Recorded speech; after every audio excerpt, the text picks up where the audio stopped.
آج کی گفتگو میں ہم اس بات کو ذکر کر رہے ہیں کہ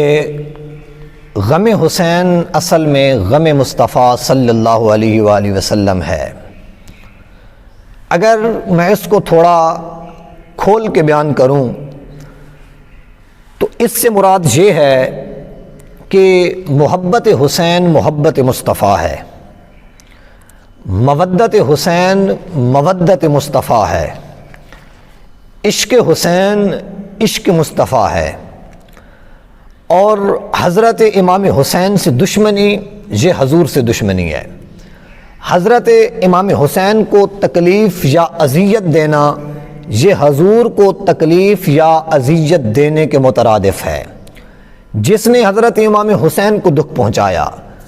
گویا اس نے حضور محمد مصطفیٰ کو دکھ پہنچایا، جس نے حضرت امام حسین کو خوش کیا گویا کہ اس نے حضور نبی کریم صلی اللہ علیہ وآلہ وسلم آپ کو خوش کیا، کیونکہ نبی کریم صلی اللہ علیہ وآلہ وسلم کو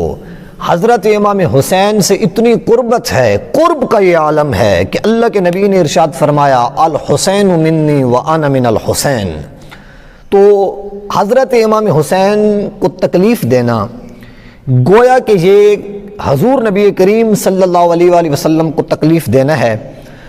اسی بات کی ہم وضاحت قرآن و حدیث کی روشنی میں کریں گے۔ خرج النبی صلی اللہ علیہ وآلہ وسلم، حدیث مبارک ہے کہ نبی کریم صلی اللہ علیہ وآلہ وسلم آپ نکلے من بیت عائشہ،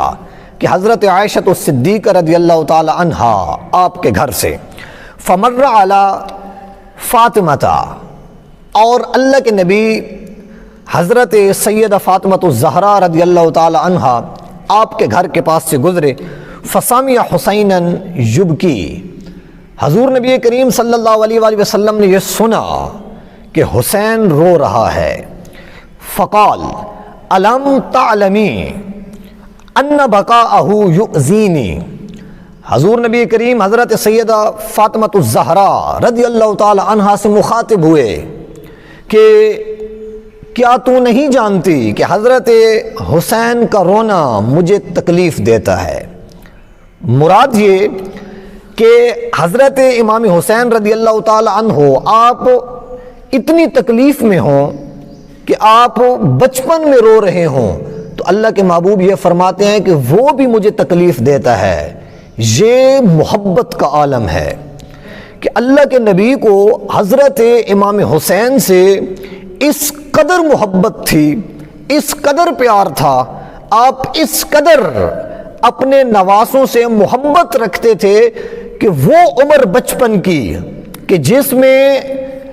بچے روتے ہیں، رونا بچوں کی فطرت میں شامل ہوتا ہے، اس عمر میں بھی اگر حضرت امام حسین روتے ہیں تو اللہ کے نبی نے ارشاد فرمایا کہ اس کا رونا مجھے تکلیف دیتا ہے۔ اور آپ اندازہ کریں کہ جس امام حسین کا رونا، بچپن کا رونا اللہ کے نبی کو تکلیف دیتا ہے، اللہ کے نبی صلی اللہ علیہ وآلہ وسلم کو پریشان کرتا ہے، تو وہ حضرت امام حسین جب کربلا کے میدان میں پہنچے ہوں گے، جب کربلا کے میدان میں کھڑے ہوں گے، جب دشمن کا آمنا سامنا ہوگا، جب دشمن اس حضرت امام حسین کے مبارک گردن پہ خنجر چلا رہے ہوں گے، آپ کی مبارک گردن کو کاٹ رہے ہوں گے، کہ جس گردن پر حضور نبی کریم صلی اللہ علیہ وآلہ وسلم نے بوسے دیے ہیں، وہ جسم اقدس، کہ جس جسم اقدس کو اللہ تعالیٰ کے محبوب آپ سونگھتے بھی تھے اور اپنے جسم سے لپیٹتے بھی تھے، جب اس مبارک جسم کے اوپر خنجر چلا ہوگا، آپ کی مبارک گردن کو کاٹا گیا ہوگا، آپ کو شہید کیا گیا ہوگا، تو آپ اور میں اس بات کا اندازہ بھی نہیں کر سکتے کہ اس قتل نے، اس شہادت نے اللہ تعالیٰ کے محبوب محمد مصطفیٰ صلی اللہ علیہ وآلہ وسلم کو کتنی اذیت دی ہوگی، کتنی تکلیف دی ہوگی، آپ کی روح پر انور کو کتنا پریشان کیا ہوگا۔ اللہ اکبر۔ اللہ تعالیٰ کا قرآن یہ کہتا ہے کہ ان الذین یؤذون اللہ ورسولہ لعنہم اللہ فی الدنیا والآخرہ وَأَعَدَّ لَهُمْ عَذَابًا مُهِينًا، کہ جو اللہ اور اللہ کے رسول کو تکلیف دیتا ہے، جو اللہ اور اللہ کے رسول کو اذیت دیتا ہے، اللہ تعالیٰ یہ کہہ رہا ہے کہ اس کے اوپر دنیا میں بھی لعنت ہے اور اس کے اوپر آخرت پر بھی لعنت ہے، اور وَأَعَدَّ لَهُمْ عَذَابًا مُهِينًا، اس کے لیے دردناک عذاب تیار کیا گیا ہے۔ اب یہ جو دردناک عذاب ہے نا، اس کا ذکر کفار کے لیے ہوتا ہے، یعنی اللہ اور اللہ کے رسول کو جو اذیت دیتے ہیں وہ کافر ہیں، وہ مسلمان نہیں ہیں۔ تو آپ اندازہ کریں کہ جن لوگوں نے حضرت امام حسین کو اذیت دی، میں آپ کے سامنے حدیث پیش کر چکا ہوں، حضرت امام حسین کو اذیت دینا گویا حضور نبی کریم صلی اللہ علیہ وآلہ وسلم کو اذیت دینا ہے، اور جو حضور کو اذیت دیتا ہے اللہ تعالیٰ یہ فرما رہے ہیں کہ اس کے اوپر دنیا میں بھی لعنت ہے اور اس کے اوپر آخرت میں بھی اس کے اوپر لعنت ہے، اور وہ بندہ عذاب مہین کا مستحق ہوگا، وہ بندہ دردناک عذاب کا مستحق ہوگا۔ اب حضرت امام حسین رضی اللہ تعالیٰ عنہ آپ کو شہید کرنے والے کی دنیا بھی خراب، آخرت بھی خراب، دنیا میں بھی عزت بھی ہوا، دنیا میں لعنتی بھی ٹھہرا، دنیا میں کافر بھی ٹھہرا، آخرت میں دردناک عذاب کا مستحق بھی ٹھہرا، اور اس سے بڑھ کر اس نے اللہ کو بھی ناراض کیا اور اللہ کے محبوب کو بھی ناراض کیا۔ ایک اور مقام پر اللہ تعالیٰ نے ارشاد فرمایا کہ والذین یؤذون رسول اللہ لہم عذاب علیم، کہ جو لوگ اللہ تعالیٰ کے محبوب حضور محمد مصطفیٰ صلی اللہ علیہ وآلہ وسلم کو تکلیف دیتے ہیں، اللہ تعالیٰ نے ان کے لیے دردناک عذاب تیار کیا ہے۔ اندازہ کریں کہ نبی کریم صلی اللہ علیہ وآلہ وسلم کو تکلیف دینے والے، آپ کو اذیت دینے والے، وہ جہنم کے گڑھوں میں ہوں گے، وہ جہنم میں ڈالے جائیں گے، کیونکہ دردناک عذاب وہ جہنم کے اندر ہے۔ تو اللہ تعالیٰ کو اپنے محبوب کی اذیت یہ بالکل بھی قابل قبول نہیں ہے، اللہ تعالیٰ اس کو جہنم میں ڈالیں گے۔ اور جس نے حضرت امام حسین کو قتل کیا، حضرت امام حسین کو شہید کیا، گویا اس نے حضور محمد مصطفیٰ کو اذیت دی، اور جس نے حضور محمد مصطفیٰ کو اذیت دی وہ یقینی طور پہ جہنم کا مستحق ہوگا۔ اور اگر اس کے اندر میں تھوڑا سا اضافہ کروں تو حضور نبی کریم صلی اللہ علیہ وآلہ وسلم نے ارشاد فرمایا کہ فاطمہ بضعۃ منی فمن اغضبها اغضبنی ویؤذینی من آذاہا، کہ فاطمہ میری جان کا ٹکڑا ہے، جس نے فاطمہ کو ناراض کیا اس نے مجھے ناراض کیا، اور جس نے اسے اذیت دی اس نے مجھے اذیت دی۔ اب آپ یہ بتائیں کہ حضرت امام حسین کی جو شہادت ہے، کیا حضرت سیدہ فاطمہ الزہرا کے لیے وہ اذیت نہیں ہے؟ یقیناً اذیت ہے۔ آپ کی روح پر انور کو کتنی اذیت پہنچی ہوگی یہ آپ اور میں سوچ بھی نہیں سکتے۔ تو جس نے حضرت سیدہ فاطمہ الزہرا کو ناراض کیا، آپ کو اذیت پہنچائی،